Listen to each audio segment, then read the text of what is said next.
प्रयागराज, देश के प्रथम प्रधानमंत्री पंडित जवाहरलाल नेहरू की 134वीं जयंती पर मंगलवार को उनके पैतृक आवास आनंद भवन पर पूर्व न्यायमूर्ति सभाजीत यादव की अगुवाई में कांग्रेसियों ने उनकी प्रतिमा पर पुष्प बरसाए। इस दौरान उन्हें भावभीनी श्रद्धांजलि दी गई। गंगापा कांग्रेस के जिलाध्यक्ष सुरेश यादव ने कहा कि भारत रत्न नेहरू जी आजादी के आंदोलन के नायक थे। प्रदेश महासचिव मुकुंद तिवारी ने कहा, पंडित नेहरू गुटनिरपेक्ष आंदोलन और निस्त्रीकरण के प्रणेता थे। कहा कि वह देश के मजबूत आधार स्तंभ थे। इस दौरान शहर अध्यक्ष प्रदीप मिश्रा, अनुग्रह नारायण सिंह, संजय तिवारी, हसीब अहमद, किशोर वार्ष्णेय, करमचंद बिंद, रईस अहमद, मनोज पासी, रजनीश विश्रामदास, छोटेलाल पटेल, अंशुमान पटेल, सत्या पांडेय, श्याम सिंह यादव, अफान अशहर, लाल सिंह पटेल, विजय यादव, राम मनोरथ सरोज, सोनू दुबे, विनय पांडेय सहित आदि लोग मौजूद रहे। खबर जगत के लिए सहयोगी विनोद कुमार की रिपोर्ट। आप लोग ने क्या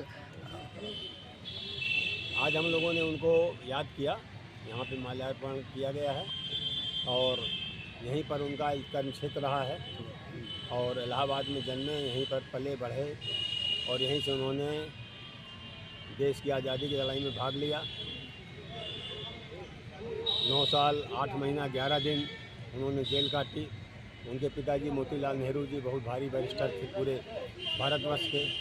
उन्होंने 3.5-4 साल जेल काटा और आज़ादी की लड़ाई जब लोग निकलते नहीं थे तो समय भी उन्होंने एक तरह से त्याग किया अपने उन सारे सुख वैभव का, जिसको आज हम आनंद भवन के रूप में देख रहे हैं। आज़ादी के बाद वो प्रधानमंत्री बने। हम लोगों को इस बात का गर्व है कि भारत के लोकतंत्र में और जो पहले आज हमारी आज़ाद हुए तो उसमें हमारे पहले प्रधानमंत्री जवाहरलाल जी यहाँ के हमारे इलाहाबाद के रहे हैं, प्रयागराज के रहे हैं।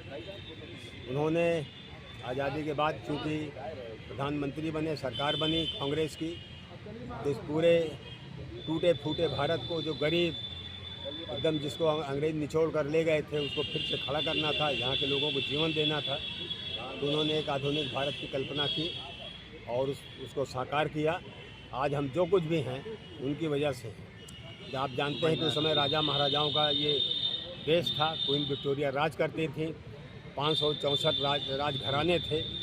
उनको एक करना और फिर देश को नया भारत बनाना एक बहुत भारी चुनौती, जिसका कि उन्होंने अपने कांग्रेस के साथियों वल्लभ भाई पटेल जी और तमाम नेताओं के साथ मिलकर पूरा किया। ये एक बहुत, उस समय तमाम लोग गरीब थे, भूमिहीन थे, किसान थे, तो उन सब लोगों को भी उसके लिए जमींदारी व्यवस्था जो उस समय चालू थी उसको ख़त्म किया और उन ज़मीनों को आम लोगों में बांटा। कृषि को प्रोत्साहित किया, रक्षा को प्रोत्साहित किया। तमाम चुनौतियां थी, रक्षा की, सीमा की सुरक्षा थी, लोगों की सुरक्षा थी, सामाजिक सुरक्षा थी, शिक्षा की व्यवस्था थी, औद्योगिकरण था, तो सब को उन्होंने नींव रखी और IIM, IIT तमाम ऐसे संस्थान बनाए, इसरो संस्थान बनाया, जो आज पूरे दुनिया में और पूरे अंतरिक्ष में लेकर हम लोग काम कर रहे हैं।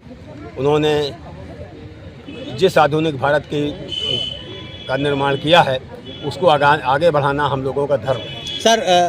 सर, पहले सांसद रहे हैं फूलपुर के, इस बार 2024 में फिर से चुनाव है। इस बार जो अपना कांग्रेस का सांसद है, किस तरह संकल्प लिया है, आप लोगों ने कैसे सांसद बनाएंगे इस बार? अभी देखिए, ये जो 2024 का चुनाव है, अच्छा हुआ आपने पूछ दिया, ये लोकतंत्र को ही खतरे में डालने वाला है।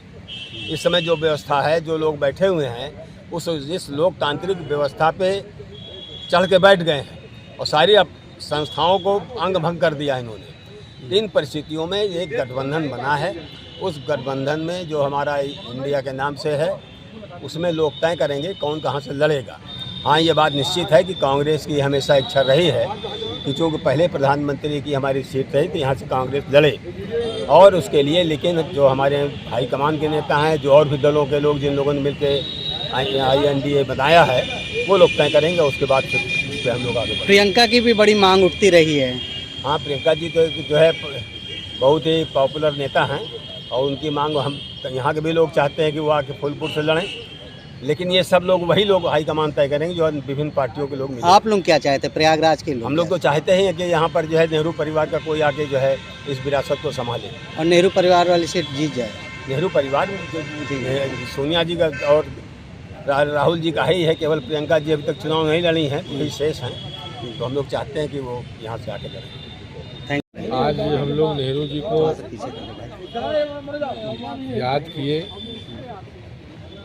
और श्रद्धा सुमन अर्पित किए और आज हम लोगों ने संकल्प लिया कि 2024 में पूर्व लोकसभा की सीट नेहरू इंदिरा की विरासत संभाले। प्रियंका जी के लिए हम लोग चाहते हैं कि प्रियंका जी फूलपुर से चुनाव लड़े और फूलपुर से वो यहाँ से सांसद बने, जिससे कि हमारी जो नेहरू जी पहले यहाँ पे सांसद थे और जिस तरीके से उन्होंने काम किया वही काम प्रियंका जी चुनाव जीतने के बाद दोहराएं, काम करें, गरीबों मजलूमों की आवाज़ उठाएं, लोगों का विकास हो, यही हम लोग चाहते हैं। आप संकल्प करते। प्रदीप मिश्रा अंशुमन, शहर अध्यक्ष कांग्रेस कमेटी प्रयाग। यही फूलपुर से चुनाव भी जीता था, तो फूलपुर से आज आप लोग क्या संकल्प ले रहे हैं और किस तरह जन्मदिन मना रहे हैं? देश के प्रथम प्रधानमंत्री पंडित जवाहरलाल नेहरू की 134वीं जयंती हम उनके पैतृक आवास आनंद भवन पर मना रहे हैं।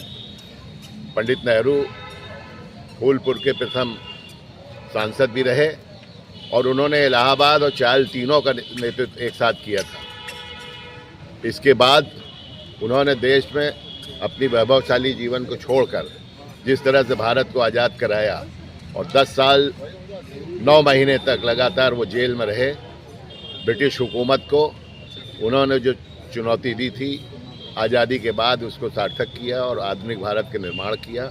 आज हम लोग ये संकल्प लेते हैं कि नेहरू जी ने जो विश्व शांति की परिकल्पना की थी, जो धर्मनिरपेक्षता को बरकरार रखने का जो उन्होंने जिहाद छेड़ा था, उसको आगे कायम रखें, क्योंकि आज सद्भाव, देश में बिगड़ते सद्भाव में शांति की आवश्यकता है, सौहार्द की आवश्यकता है और उसके लिए हम लोग ये संकल्प लेते हैं कि भारत को एकजुट रखें और विकास के मार्ग पर प्रशस्त करें।